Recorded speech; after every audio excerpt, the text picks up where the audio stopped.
Crews are using a number of tools to get the fires under control, including helicopters dumping water and a plane spraying a special chemical on the fires. Channel 3 Eyewitness News reporter Kate Smith got a look inside a plane using fire retardant and talked to the pilot about it. Kate joins us live with more on what the pilot goes through on a daily basis to fight these fires.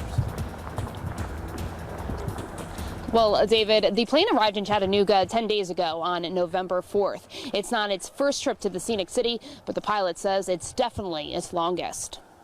Once we open up, then those gears open up. It's a day off for pilots with the C-130 Hercules, a former military plane now used for fighting wildfires.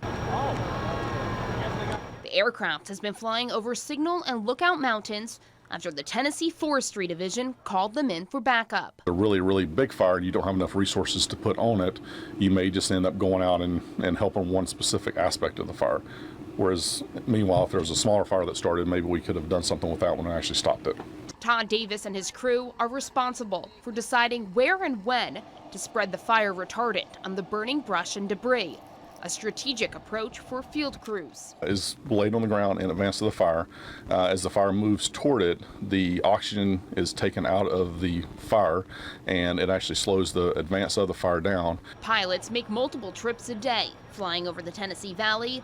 They've made 32 flights since being in Chattanooga and dropped over 130,000 gallons of retardant onto the fiery wilderness. When we go out, we don't just go out looking for fire and dropping fire retardant. It's a very structured approach to actually get the resource out to the fire. The extra backup for firefighters isn't cheap. It costs around $10,000 for each flight. But Davis says you can't put a price tag on safety. Helping the guys on the ground and stopping the advance of a fire and helping save a home or helping save a natural resource, then that's pretty important.